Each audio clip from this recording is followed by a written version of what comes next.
Halo teman-teman, gimana nih kabarnya? Semoga kalian semua sehat dan tetap bahagia ya. Nah, pada kesempatan kali ini kita akan membahas mengenai suatu topik yang tentunya sudah tidak asing lagi bagi kita semua, yaitu insecure. Langsung saja yuk kita bahas. Pertama, sebelum membahas lebih lanjut, hal yang perlu kita ketahui adalah definisi insecure. Apa sih itu insecure?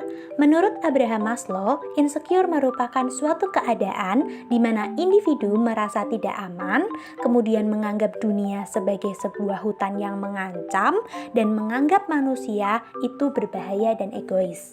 Orang yang mengalami insecure umumnya merasa ditolak dan terisolasi, kemudian merasa cemas, merasa pesimis, tidak bahagia, merasa bersalah, tidak percaya diri, egois, dan cenderung neurotik.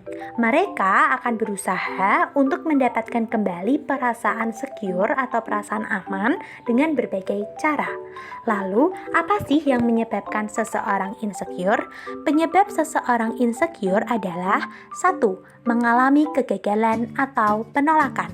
Sebuah penelitian menunjukkan bahwa pengalaman ditolak atau gagal mencapai apa yang diinginkan dapat membuat seseorang melihat dirinya sendiri dan orang lain dari sudut pandang yang negatif.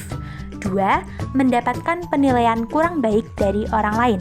Rasa tidak aman bisa muncul karena pernah dinilai kurang atau tidak baik oleh orang lain saat bersosialisasi. Hal inilah yang menyebabkan penderita insecure cenderung menghindari kegiatan sosial. 3. Menginginkan segala sesuatu berjalan sempurna atau perfeksionis. Pada orang yang perfeksionis, perasaan insecure dapat muncul ketika suatu hal tidak terjadi sesuai dengan yang diharapkannya. Akibatnya, mereka akan merasa kecewa dan terus-menerus menyalahkan diri sendiri. Lalu, apa dampak yang disebabkan atau yang ditimbulkan dari perasaan insecure ini? Dampak negatif dari insecure adalah 1.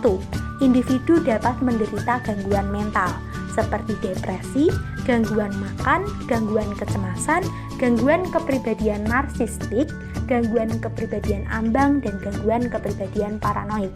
Kemudian 2, mengalami kejadian traumatis, yaitu gagal membina hubungan, ditinggal mati seseorang yang disayangi, dipecat dari pekerjaan, terserang suatu penyakit, dan tekanan dari orang tua.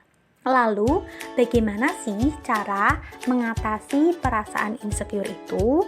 Cara mengatasi perasaan insecure itu dapat dilakukan melalui beberapa hal. Di antaranya yaitu 1. Selalu tingkatkan rasa percaya diri dan selalu bersyukur. 2. Pilih lingkungan dan suasana yang positif. 3. Matikan sejenak HP kalian atau lakukan detox media sosial. Kemudian 4. Berlatih self-compassion dengan cara berbicara yang baik dengan diri sendiri. 5. Habiskan waktu dengan orang-orang terdekat atau tersayang. 6. Berpikir positif. 7. Jangan membandingkan dirimu dengan orang lain. 8. Hindari orang-orang yang membuatmu insecure. 9. Berhenti menyalahkan diri sendiri. Dan 10. Lakukan hal yang membuatmu bahagia. Kemudian, jika seseorang sudah mengalami insecure yang sangat parah, hal yang dapat dilakukan adalah pengobatan ke para ahli seperti psikolog ataupun konselor. Karena psikolog atau konselor ini dapat memahami dari mana insecure datang dan memastikan kondisi individu serta dapat menentukan metode pengobatan atau penanganan yang tepat untuk individu tersebut. Jadi teman-teman semuanya, mulai sekarang kita tidak boleh insecure. Ingat bahwa setiap manusia itu unik dan mempunyai daya tariknya sendiri. Ingat juga bahwa kamu itu berharga. Sekian materi dari kelompok kami. Terima kasih.